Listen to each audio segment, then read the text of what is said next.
Coming up on Guys Talking Sports, we talk about the NCAA tournament, a lot of upsets, a lot of brackets being busted.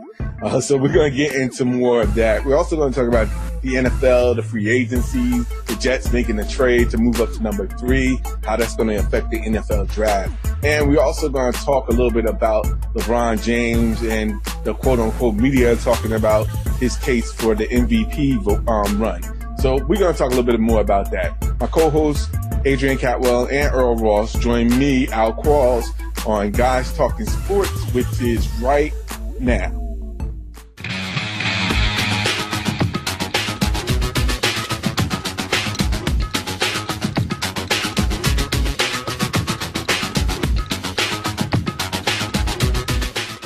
What's going on, everybody? Welcome to another fine edition of Guys Talking Sports. Appreciate the subscriptions, appreciate the comments. Thank you, everyone, for listening in. But right now, we're going to get right into it. Got my co-hosts with me, Adrian Catwell and Earl Ross. So what's going on, fellas? How you guys doing today? I am sipping on my nice protein smoothie this evening. Oh, I'm sipping on juice. 80-calorie juice, that is. Mixed with water. I thought you were going to say that they're gin and juice stuff. Oh, no, sir. No, sir.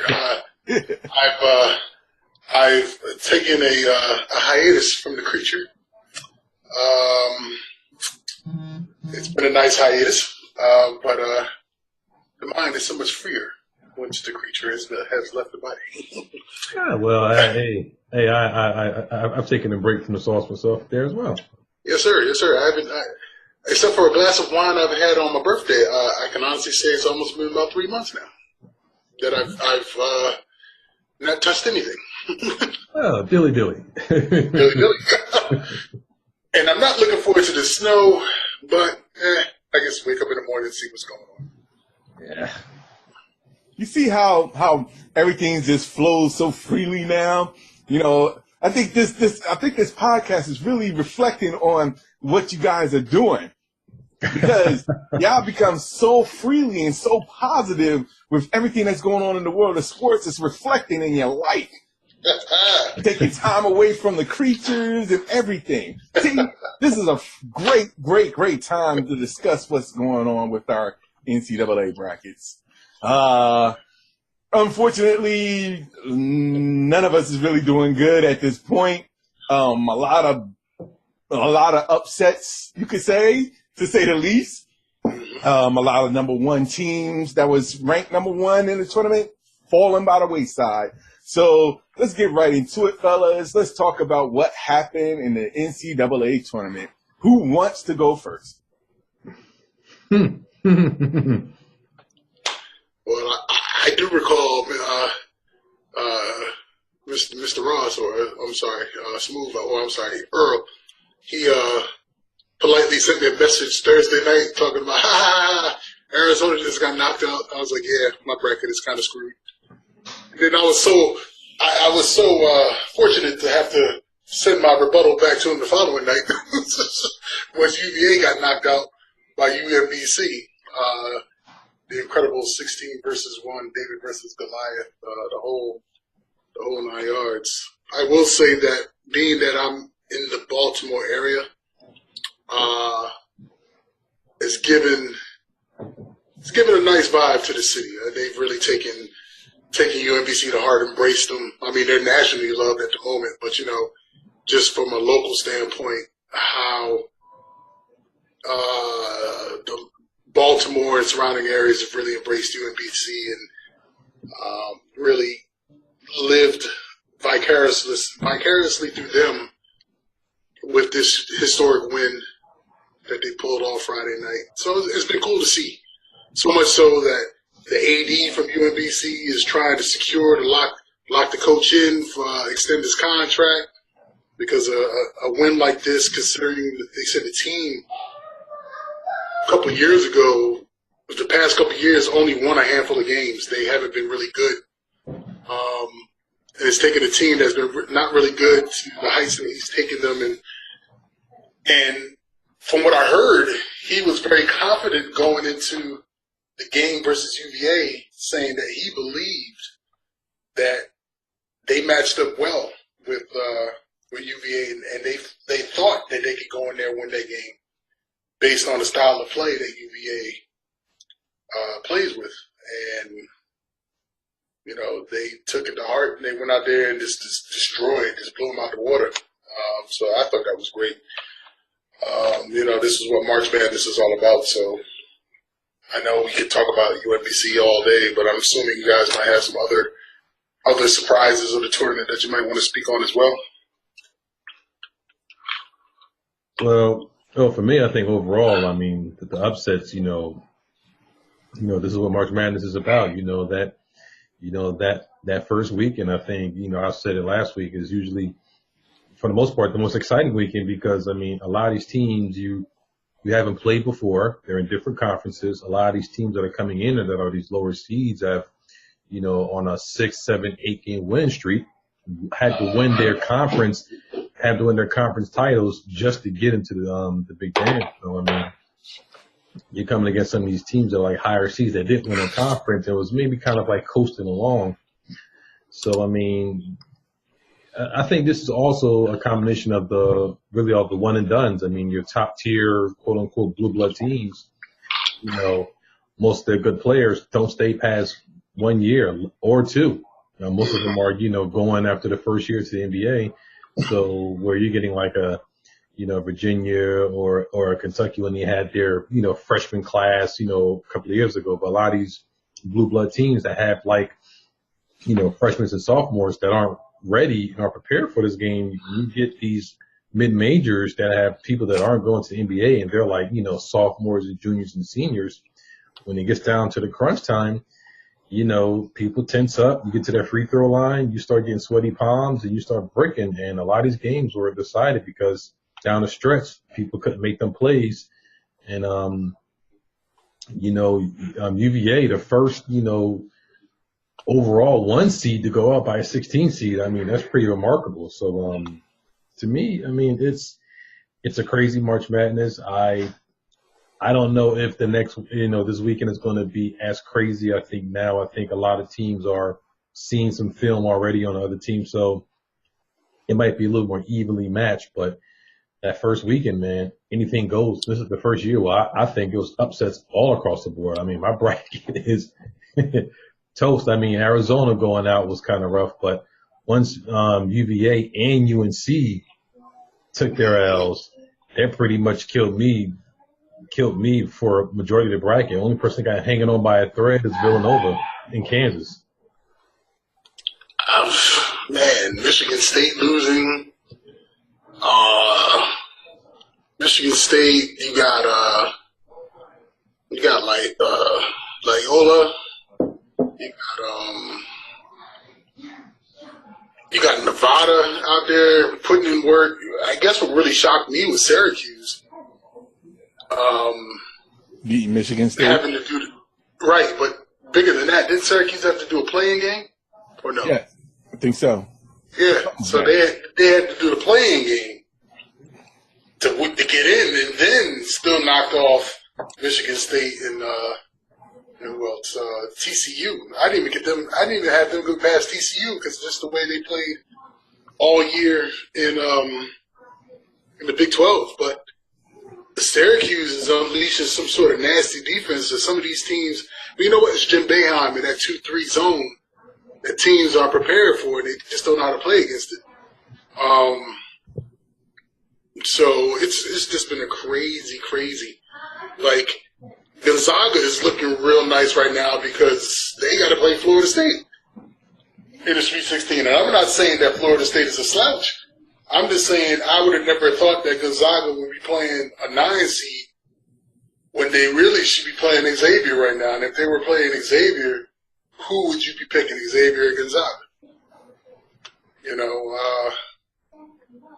I'm just blown away by the amount of lower seeded teams that are in the tournament. That just goes to show what you were saying, you know, as far as these teams having legitimate sophomores, you know, redshirt sophomores, juniors, and seniors on their team as opposed to true freshmen or redshirt freshmen playing for some of these group of five high squads, or the blue bloods, I should say. It's this bananas to me.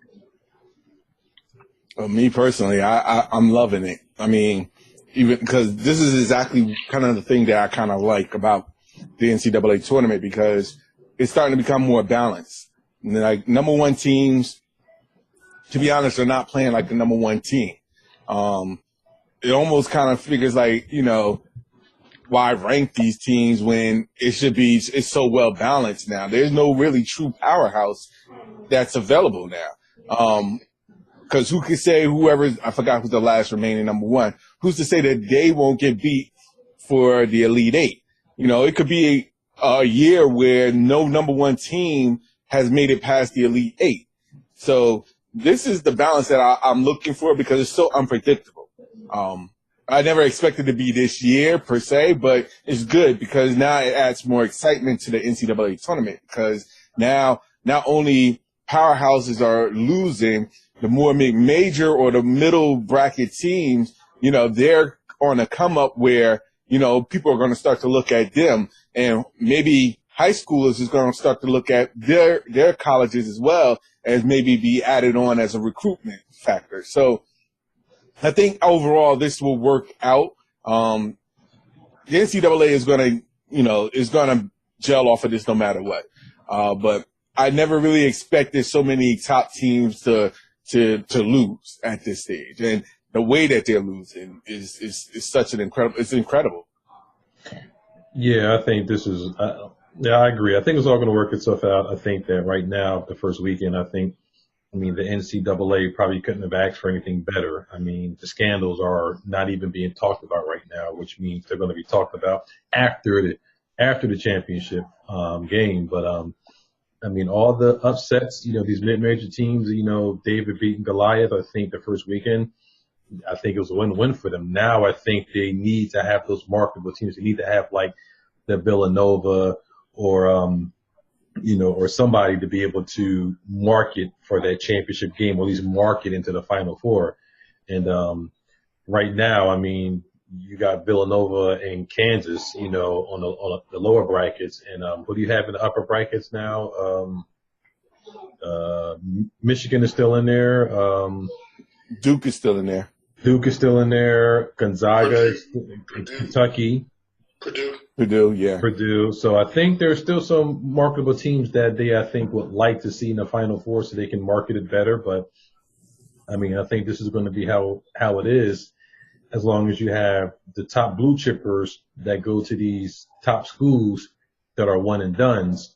You're always going to have like the mid majors are going to eventually catch up to these teams, not based on better players, but I think the more polished players that have been in there for 2, 3, 4 years. So when you get in this tournament, I wouldn't be surprised if we see a 1 get beat by a 16 seed next year. Well, let me ask you a question. Do you think that it would benefit? Not benefit. Do you think that it would the NCAA would still be okay if it was let's say an all mid-major Final Four?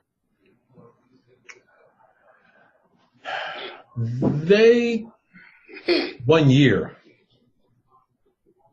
I think they can probably do a 1 year where it can be a nice story of like, hey guys, look, on any given Sunday or any given day, anybody can make it. But I think repetitively moving forward, I think they still want to have, their Kentuckys, their Dukes, their Villanovas, their Michigans, Michigan State. They still want to have those blue bloods in the Final Four and the final games. But I think if they had, an 8 and 9, in the national championship game, I don't think they would cry about it. They got other stuff to worry about. So. No, that is true. Well, I don't know.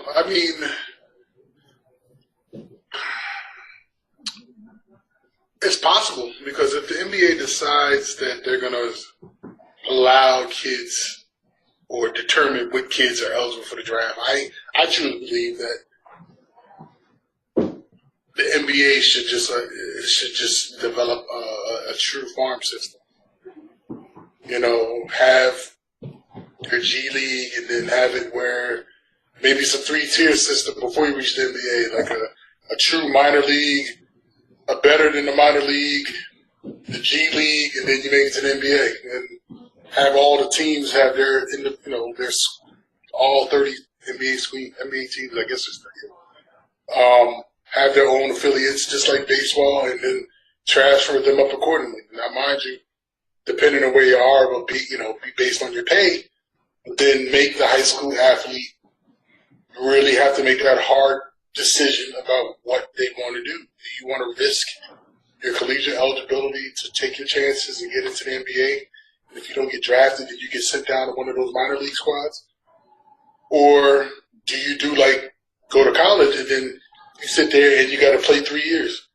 You don't necessarily have to play 3 years, but you got to be in school 3 years. So that means you could possibly redshirt and then do 2 years, or however they do in basketball. I mean, if that's the case, then I can see where a Final Four mid-major could happen, because it will take time for those blue chippers who do decide to go to college to possibly affect a team to make it far within the NCAA tournament, unless, Kentucky manages to get 5 or 6 blue chippers that decide they want to stay in school. But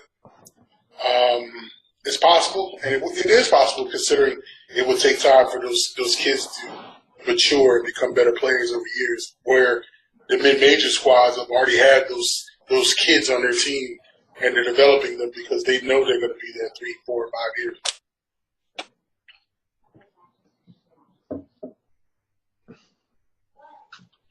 Well, my opinion about that one, I say that the NBA already has a farm system in college basketball. So if they really wanted to treat it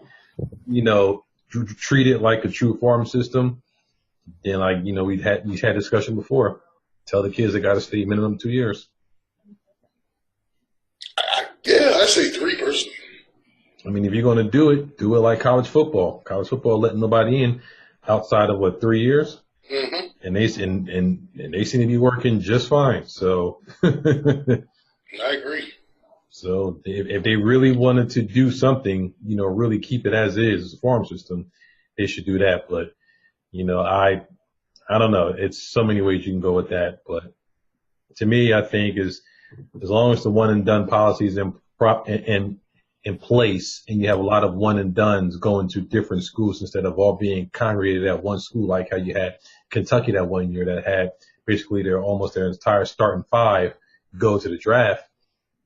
I think it's going to be a lot more watered down top tier teams once you hit the tourney. But that would in turn balance out the tourney, though, right? Because you would, it'll be a lot more balanced than just having the powerhouse teams. And of course, this is it'll be much more balanced, and it would be a toss up between who would win in this tournament, which is kind of like where we're at right now for some of these upsets. The upsets is it's amazing, because you would never think that teams that are quote unquote powerhouses getting blown out in games by 20 points in the tournament. So the NBA got blown out. Yeah, that's exactly my point. Or lose convincingly. I think that's really what the bottom line is. And this whole thing with the mid-majors and, teams coming out the woodworks to beating these powerhouse teams, it's unreal at this point. So it'll be interesting to see how things go as far as the tournament is. Especially how things, if anything was to happen, like the upcoming years with upcoming freshmen, how is that going to affect the NCAA going forward? Question is, when will Silver put these rules in effect, or these changes? I'm assuming he can't do any changes until the end of this basketball season, which means it probably couldn't go into effect to the 2018-2019 college season. That's even if they change anything. Yeah, but don't they have to be in an agreement with, the NCAA does, they have to be in agreement with what the NBA does. I don't really see them doing that, though. At least not right now. No, I think that's more in agreement with I think it's more with the CBA. I think they have to agree upon that. I mean, the NBA can make rules of saying that we're not going to accept kids out of college unless they do 3 years. NCAA doesn't really have much say so in that. I mean, usually they kind of all work in tandem, and I definitely think that Adam Silver wants to do something about the one and dones. I think he really wants a 2-year rule, but I don't know if he's going to get a 2-year rule. That's why he's nibbling around the NBA, possibly he might, develop kids out of high school, or maybe, like you said, he's doing like a true, G League or development league, because I don't think he will get a 2-year unless, the Player Association, goes for it. Right. And that's why I think if it goes to that, whatever G League type of developmental type of thing, then of course the creme de la creme, the true top players will know, the top high school players will have an idea. But if you got somebody who's trying to bet on themselves, thinking that they may be a North Carolina scholarship recipient, but that might be North Carolina's 7th choice if the other top 6 don't decide to go to North Carolina, and he feels as though he could bet on himself to say, yeah, I think I can make the league too, because, hell, I'm getting offered by North Carolina. Then if he chooses and he fails, then kick rocks. To me, it's like don't let your ego get the best of you, especially when you play basketball. Personally, I mean, baseball is different because baseball has like 2,000 rounds or 2,000 rounds of people getting drafted. And I'm just being facetious when I say that, but you stand a chance coming to high school to get drafted and get stuck in A-ball somewhere and never ever make it to the league, but yet you're still making $30,000, $40,000 a year. You know what I mean? If they want to sit there and take their chances and bet on themselves, let them. And if they don't make it, then possibly get your agent, try to get you overseas somewhere. I mean, obviously, if you thought you was good enough to make the NBA, you got to be good enough to at least make it to where the Ball brothers are playing. First mention of the Ball family. No, I agree with what you're saying. But I also think that the kids is going to have the option. And like you said, whether they do the G League, to be honest, I really see them probably going overseas and fending for them, playing against, bigger, players or, anything to get out of that element from college, play overseas for a couple of years, and then see if the NBA is going to a team is going to bring them in. I mean, that's what some of the, international players are doing now. They're waiting their time roughly around this time of season before their season is over, and the NBA teams can pick them up immediately after that, because that's why their season ends early. So, or some people will state in their contracts, hey, look, I'll play with you guys, but if an NBA team calls, I want to get out of my contract and I want to go back and play in the NBA. So there's ways to go around it. There's certain loopholes to go around it, and I definitely think that that's going to be some of the options that the kids is going to look at, instead of just going through the G League affiliates and, those type of affiliates that's going on. I think that would be something more beneficial for the kids. And I would not be surprised if some of the kids would actually do that. More kids would actually do that. Yeah. Yeah. I mean, it's interesting. I mean, of course, it's all speculation on our part. So. That's true. That is true. That's true. The NBA may not do anything at all, and then it's just status quo. And then that is true as well. But I actually think you think it would be more beneficial for the NBA to do it?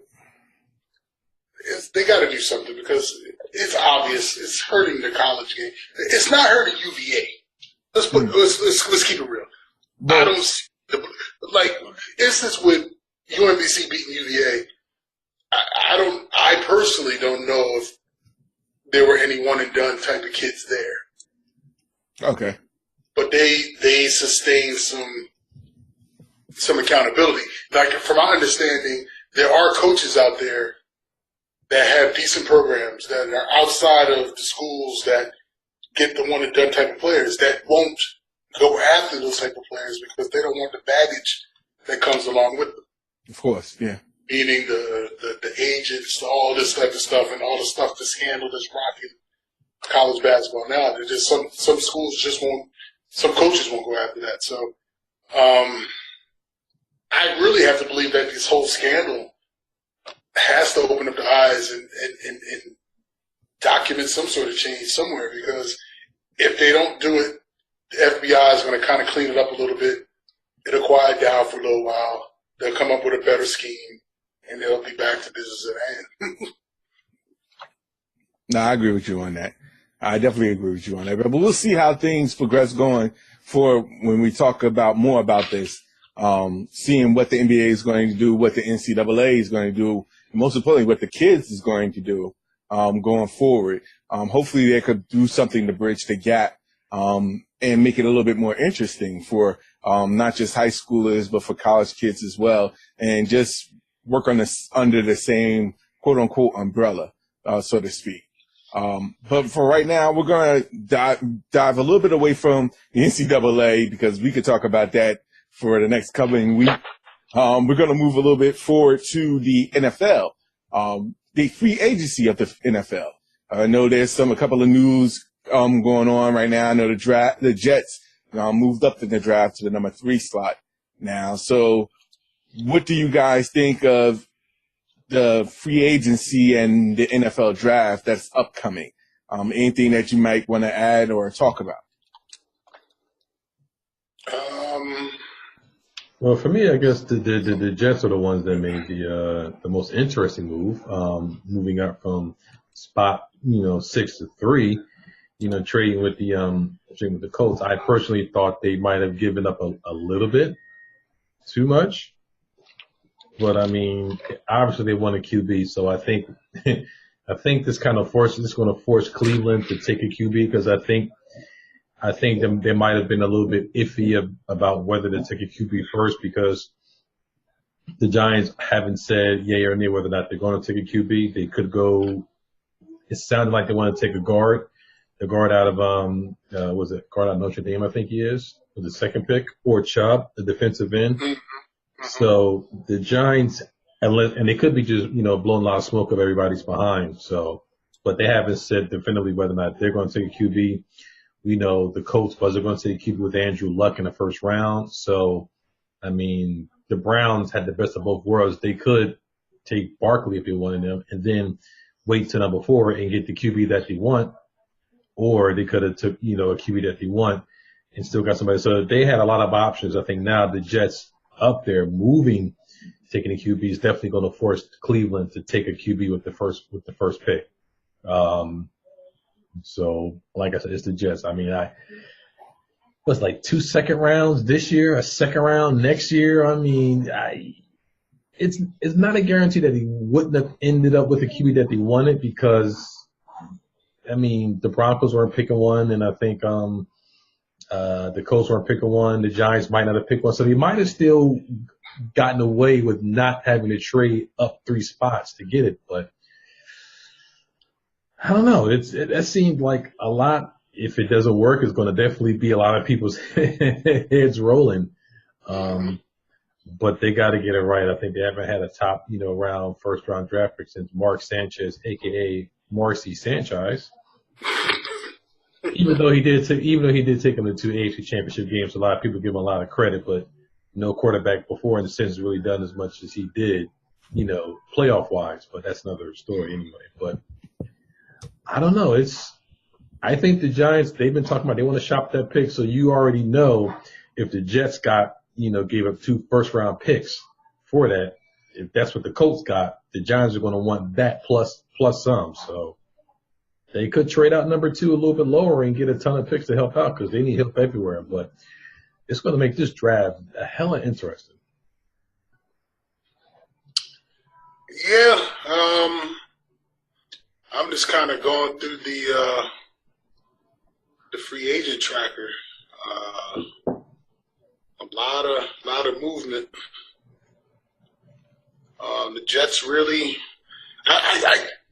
I truly don't understand what the Jets are doing. And I say that because, all right, you got the kid from Penn State, and you got Bryce Petty that are still in Josh McCown. So you got your 3 quarterbacks that you got from last year under contract, and now you got Teddy Bridgewater. And then you're trying to tell me that they feel so confident about one of these kids in the draft that they're trading up really high so they can get a 5th quarterback? The most ridiculous thing I could ever conceivably think about. You know, granted, yes, they got all these quarterbacks on one-year deals. Granted, yes. But yes, I think if I understand where your mindset might be, you know, this is the Jets. Yes, this is what. I think that I don't think they're going to have 5 QBs on that roster. Somebody's an odd man out. To be honest, I don't think they're going to pick a QB. I don't think so either. I don't think so either. I don't think they're going to pick a QB. Go ahead. I think. I don't know. I think they're trying to get Bradley Chubb because they lost Muhammad Wilkerson. They lost a bunch of D tackles. I think they're going to go defensive on the defensive line. I can't see them really going after a QB in this draft where they can sit there and wait while they gave up all their second-round draft picks. I was going to say they could have sat there and waited for the kid from Oklahoma State or somebody else in the 2nd or 3rd round for a quarterback if they're really that desperate for a quarterback. Because honestly, I ain't sold on Rosen or Darnold, me personally. I mean, they look no better than the Jets QB from Hackenberg. I kind of get that Hackenberg feel with both of them because neither one of them really shined. I mean, the kid from, Darnold from USC? Okay, granted, yes, they won games, but man, he threw a lot of picks. He threw a ton of picks in college. And I'm not saying that those interceptions are going to translate to the NFL, but damn, most quarterbacks who tend to not have great careers in the NFL tend to have a much higher touchdown interception ratio than what Darnold might have had his last 2 years at USC. So, I mean, I don't know. The Jets are just weird. I really can't put my hand around it. It doesn't make sense to me. You know, you got Teddy Bridgewater. I understand his knee is cause for speculation. You don't know. He hasn't thrown a pass in almost 2 years. But he's still young. I think he's only like 26, 27 years old. And he was a pretty above-average quarterback at Minnesota. And above average is better than what the Jets have gotten the past couple of years. You're completely right in a nutshell with that. You know what I'm saying? So I don't know why they just don't kind of play that out. And if it doesn't work out, then you grab a quarterback in the next round because you're probably not going to do that well this season if you don't have a quarterback to do what you need to do. Especially in defensively because they look like they suck in defense. No, that's one of the reasons why I said that I think that they're going to go defensive with their pick. And you guys said it right. They got too many quarterbacks to try and draft another quarterback. So if they do draft another quarterback, I can see somebody getting traded down the road or something. Ain't nobody trading for Hackenberg? No, okay. But you ain't got to trade. You just release. Yeah, or release. Yeah. True. So there is some options there. I just don't see, like you said, I think they're going to put their eggs into Bridgewater, at least for this year. I think that they're going to see what he has to offer, which means I don't think that they're going to pick a QB in a draft. I could be completely wrong, but the way it seems so the Jets are not doing that. It looks like they're trying to get somebody outside of a quarterback. And I do think that the defense is probably one of the things that they need to work on. But then again, I wouldn't be too shocked if they actually go for that running back as well. Barkley? Yes. So I would not be too shocked I would not be too shocked if they picked him as well. But Jets, that's just one of the many things that the Jets need to work on. So we'll see what they do. Depending on how they pick is going to either have Jets fans scratching their head or say, okay, I think I see where this is going. Yeah, my only thing is if you're going to give up all that just to move up from 6 to 3, you might as well try to go for number 1.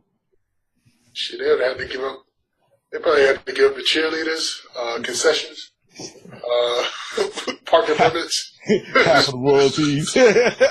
Because apparently there's somebody that they really want that they are afraid that won't be there by the time they get to number 6. So they jumped up 3 spots. I mean, to get whoever it is. And so I'm like, if you really was that desperate, then you should have went for 1. But the question is that did Cleveland want to give up the number 1? Oh, definitely. Why not? The price is right, but I think they would have. I think they could have. They could have given up 4, and they still could give up 4. But I mean, like I said, if the price is right, if you offering someone, you make an offer that somebody can't refuse, then yeah, all bets is off. Well, hold on. Didn't the Jets trade up to 3? Yeah. Yeah. So 4 is. I'm saying anybody else. I mean, if they were to part with a pick, they probably would rather keep 1 and 4, unless someone gave them something they just couldn't refuse. See, here's my thing. My rationale with Cleveland made so many great moves in free agency. They picked up Carlos Hyde, running back from the 49ers. They still got Duke Johnson Jr. They let Isaiah Corwell go, but you got a formidable 1-2 punch in Hyde and Duke Johnson Jr. And don't forget Landry from Miami. Right, you got Landry. Mm-hmm. Now my big question is, how badly do they need the running back? And his name's slipped my mind. How badly do they need to draft him number 1? I don't say they need it. I don't say they need to draft him number 1. I'm thinking the Jets are saying, look, they got Hyde and Duke Johnson. They don't necessarily need Barkley number 1. If they go after their QB, and Indianapolis may or may not go after Barkley. I'm thinking they want to either take Barkley or they want to take Chubb at 3. I still can't see them taking a QB at 3. That's just ridiculous in my opinion. But you sit here and These are the Jets. These are the Jets. True. Keep that in mind. True. It just bugs my mind. I can't grasp it. Trust me now, I think that probably would be the smartest move by Chubb, but it would not be surprised me, if the Jets number 3 pick Baker Mayfield from Oklahoma. I like his moxie. I think he's a ballsy type of player. Is he worth number 3 though? That's really what the question is. That's the question. I mean, Russell Wilson was a great quarterback in college. And supposedly they're about the same height. Granted, Russell Wilson did win a Heisman. But would you risk a number 3 pick on somebody like Baker Mayfield? No, because if you look at the draft board, I guess it depends on what their draft board has. But if you look at the overall draft board, Baker Mayfield doesn't strike you as one going in that top 3 or 4 spots. I mean, once the Broncos, signed Case Keenum, that pretty much took them out of the running for a QB. So if they wanted Baker Mayfield, he was there to be had at 6 without having to make a trade. Agreed. So in my opinion, it's not Baker Mayfield that they want if they were going for a QB. Yeah. I keep hearing they're like linked to Rosen. And I'm like, I don't know. I mean, I guess when the Eagles picked Wentz, I guess everybody thought that was sort of like a reach, and then he turned out to be who he turned out to be. So I'm guessing every organization is like, well, we can get ourselves a Wentz if we go pick one of those QBs that came from the off the beaten path school, and then go from there. I don't know. I mean, I guess they can flip a coin and be like, okay, we can get a first and second round pick. He could turn out to be a Jared Goff or a Carson Wentz, or he can turn out to be a Mitch Trubisky, with the Bears, and he looks like a disaster for like 3/4 of the season. And then, he has little flashes of brilliance there. So, I mean, look, Jared Goff didn't look all that great the first year. And then the second year, he got a brand new coach, and look at him. Rams, he's a brand new person. It's all about the scheme, man. Yeah. Sometimes Definitely. it's all about you putting the best type of scheme with the players that you have instead of trying to fit a round thingy in a square peg or something like a round peg in a square hole or something like that. That's how a lot of these quarterbacks fail. Oh, hey, so I forgot to ask you, Richard Sherman, man, dressed in all red in his suit for the 49ers, looking like a straight blood. Hey, man, look. Hey, you know what I love about that contract? And people was really ripping him over the terms of his contract. And he was like, he betting on himself. You know what I'm saying? He's willing to, it's like a $30-something million contract, but in all reality, it's like a 1-year, $8 million contract with incentives. If he doesn't play well after this first year, the 49ers could just cut him and be on about his way. But he's so confident in getting back to the player that he wants to be. I love that confidence because it's not so much arrogance; it's just a right amount of confidence that he has about himself. I'm truly excited about the possibility of him being in that backfield, the back end of the defense. I'll be sitting watching the draft this year very closely to see how the 49ers, who they choose and, how things progress through the summer and going into the season. It's probably the most excited I've been about the Niners since they were having their playoff runs with Cap and Harbaugh. That's always good. Yeah, Richard Sherman. To be honest, I wish more players were like that. Bet on themselves to do something like that instead of teams just giving money to players who may not have quite earned that money per se. Well, I can't say Kirk Cousins didn't. Kirk Cousins went out there and the idiot Redskins franchised them twice, and now he's commanding $30 million a year. Guaranteed. Definition is show me the money. Right. Yeah, that is true. I can't lie. That is true. Definition of pimping the game. That's what that is. Hey,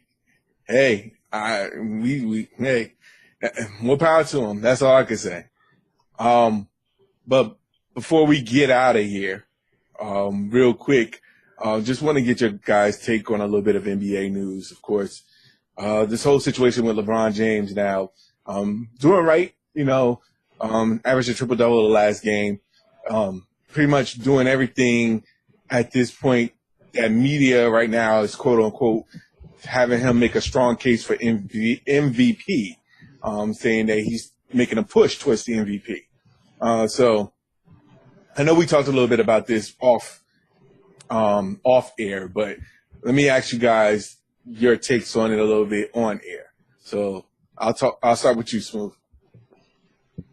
Well, I think that, as of right now, I don't even like this projection where people had said that James Harden was the clear-cut MVP favorite or winner before even an All-Star break. So I think it was like you crowned the guy after 2 months of playing pretty well, which basically been doing the same thing he's done for the last 3 years, a gigantic ball hawk. But we'll give him that. But I mean, to me, I think the media is always so prisoner of the moment when it comes to LeBron James. Every little thing that he does is like, this is the best he's playing. And did you see that dunk? Did you see that crossover between the legs? It's like, I'm like, all right, break it. Calm down, guys. I've seen better people get dunked on. I've seen better crossovers. I've seen better, all around games. So I think LeBron James is playing at a very, very high level. I think he has to in order for his team to really stay competitive. He's not doing it that he's got all this, people in place. He's doing it because he has no other choice. I think that. I'm sorry. not to cut you off, but I just want to say, but his age. That's all I want to say. Yeah. Wake me up when he does something I haven't seen before. So, I mean, well, yeah, his age, he's actually doing something that probably hasn't been done since Kareem did it when he was, back with the Lakers before his end of days. But still, I mean, I guess it's like, for me, LeBron James is like, they say everything he's doing is like the best here and the best there. Like me and I was talking that, he had the one game against, Denver Nuggets where he had like a triple-double and everybody was going crazy. His his field goal percentage, everything was great. But then they seem to conveniently forget that a few nights ago, that same Denver Nuggets team blew his team out and he didn't do much of anything. So it's like people cherry pick what they want to, look at. They said when he had that dunk over the guy, they said, oh my God, that was, a fantastic dunk. And they kept running the replay over on ESPN and all the sports channels. And I've seen it. I'm like, I've seen people get flushed on more ridiculously, back when we were growing up than what LeBron James did. I'm like, if that's what you guys are getting all hyped about, go watch some old NBA tapes back in the early and late 90s. I mean, there was a lot of people that got flushed on, Ewing being one of them, but we're not going to throw shade on the Knicks. But for me, like me and I was talking, I'm like, to me, I don't see why he should be in the running, because if he was, they wouldn't have made all those trades. He would have had all that same team carrying him on his back to where they, to a better record than what they had. But he stopped playing really for a month. He gets, some trades, he gets some new blood in, gets some new people in. Then all of a sudden, the next month, he decides to average a triple-double for the whole month. Where was that the month prior to that when you decided to conveniently take a month off because you didn't like the way things were going? And still, in my opinion, hasn't even given the Cleveland Cavaliers any kind of indication that he's going to resign. So to me, he's not an MVP candidate. To me, it's Harden, and I think that's Harden by default. As of right now, I should say. Yeah, I have to agree. I mean, Harden has been going out there day in, day out, just dropping dimes, just putting his team on his back to win. I mean, granted, yes, you have a Chris Paul, but he's been hurt a lot of times during the season. So, I mean, but James Harden has been consistent from day one, from the first game till now, barring any true setback or any type of injury or something like that.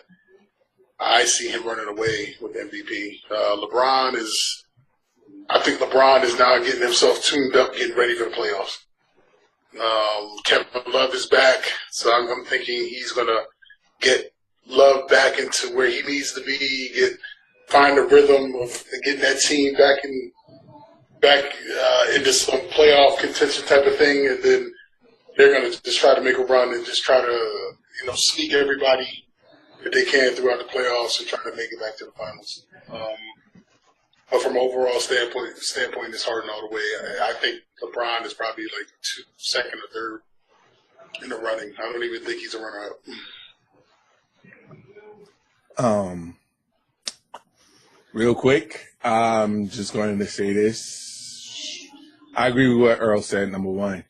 Media right now is just overblowing everything that LeBron does.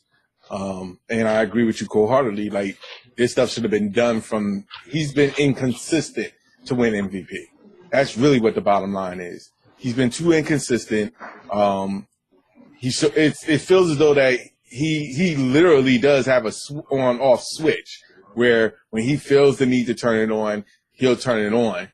But then when his team is not at where they should be, it's off, or vice versa. I think that James Harden is right now, the MVP leader at this point. I don't even put LeBron in the top runner-up as well. Like you said, I don't even have him runner-up. I have DeMar DeRozan over LeBron at this point. Because Toronto is playing their best basketball, and right now they are the number one team in the East, and by a considerable margin. So I wouldn't even have LeBron in. It would be debatable for my top five at this point with him in it. Oh yeah, I think Kyrie is ahead of him. Exactly. I also, and you also got Golden State with Steph and KD. So I'm not completely. LeBron at this point is not at that stage. And to be honest, the fact that media is trying to put him there, it's not going to change a thing. I think that where it stands right now, LeBron should have been like this. Should have been more consistent. If these triple doubles and all this that he was doing was on a consistent basis, then it'd be a different story. Then he would probably be in the running. But he takes too much time off during games for it to really matter at this point. And that's fine, because if his focus is on the playoffs, then by all means. But don't have him in the MVP race, because he's not even consistently there to be in the MVP running at this point. You can't just do it just because of 2 or 3 games. It has to be a lot more games than that. And he may have done 25 games where he averaged a triple-double. Still not enough. Like, you have Harden and them doing it like 80, let's not say 80, let's say like they're doing it at least 90% of the games that's played. LeBron James may have done 60% of it. But media does that sometimes. Especially ESPN, like, I cannot understand why they always have to run, whether it's videos of what he does and whether it's on Twitter. Like, it could be ESPN top 10 moments. And for whatever reason, he's number 1 where there's much lower top 10s that was considerably better by fans.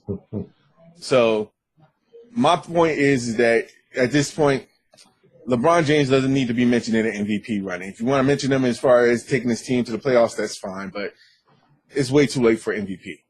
Well, if we remember, I think it was 2 years ago when, I think Steph was going to get his second, unanimous MVP, and, he got on his feelings and made a distinction about what's your true definition of an MVP is. So I guess in his mind, that might still be the same case. I think you said there's an MVP player, and then there's an all around MVP, something to that effect, but he was definitely trying to make a clear distinction why throwing shade at Steph Curry for being a second time all unanimous MVP player. He just don't understand. Like, you could be the best player in the world, but it doesn't mean that you have to be you're labeled as the best, the MVP of the season. Some people have better seasons than you being the best player in the world. Like, that's why it's called the MVP for that season. And right now, to be honest, James Harden right now has a better season than LeBron James. More so the fact because the Houston Rockets have a better record than Cleveland Cavaliers. Like, they're one of the top 2 teams in the NBA, period.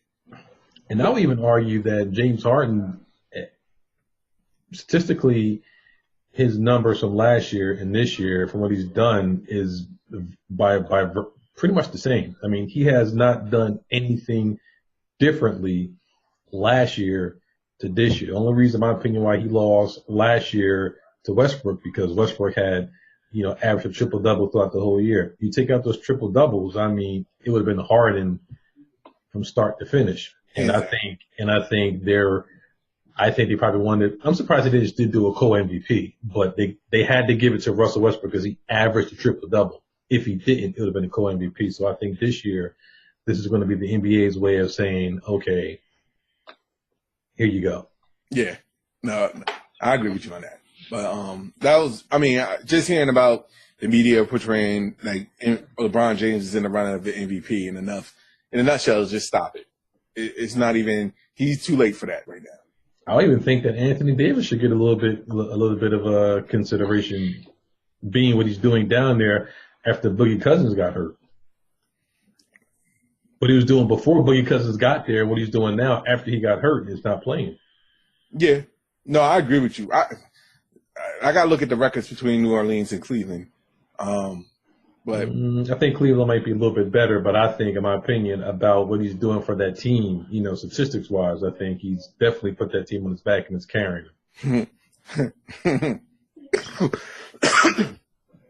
can see ESPN now in an uproar about what we talked about, saying LeBron is not in the MVP running. But we can talk more about that a little bit later. So we're coming up to the end. So we're coming up to the end. So guys, let them know where they can find you at. Ace is giving me signals. You can find me on Twitter and the gram at JEROSS7 . Cat Daddy 1963, Cat Daddy 1963 on Twitter. You can find me at I am Al Qualls. Again, I am Al Qualls. Hey, Ace, what was that about? Just saying, I love LeBron. I mean, don't get it twisted. I mean, I love the athlete. I love the player. Don't always necessarily agree with some of the things that he do or with some of the things that he says, but I mean, dude, give respect where respect is due. We understand that you're the king. We understand that you're the greatest. We understand that Giannis last night was saying, oh my God, he's unbelievable. He shouldn't be doing the things he's doing at his age. We get it. We understand. Let Harden get his shot. All right? Dude is Dog, you've been to the championship 7 straight years. Nobody else can say they've done that. At least maybe Jordan. Maybe some of the... Well, maybe Wilt was still some of the Chamberlain might have been more because of his dominance or whatever. Bill Russell, whomever, but I'm just like, dude, eventually you're going to come down. I understand you're doing what you're doing so that you don't come down, but eventually what goes up is going to come down. So you keep focused on trying to keep Cleveland relevant going into the playoffs, and you guys get your stuff together. Let Harden do what he's doing, and let the West knock themselves out so that hopefully if Cleveland can make it through the East, because there's no guarantee in that, then you could talk about you've been there 8 years in a row. You ain't gonna win it, but you at least been there 8 years. And to be honest, that's something that no one can actually say that they haven't done. So, I mean, to be honest, that message, right, what you just said, probably is what we all thinking at this point. That should be, that's like, if that's not the final thought, I don't know what else to tell you. That was a final thought for sure. Definitely. But for now, I would like to thank everybody for checking us out. Again, you can catch Guys Talking Sports on a weekly basis. Thanks everybody out there, iTunes, Google Podcasts, SoundCloud, Stitcher. We really appreciate the support. Make sure you guys tune in. And until next time, you guys take care and God bless. One love, everybody. Yeah. Deuces.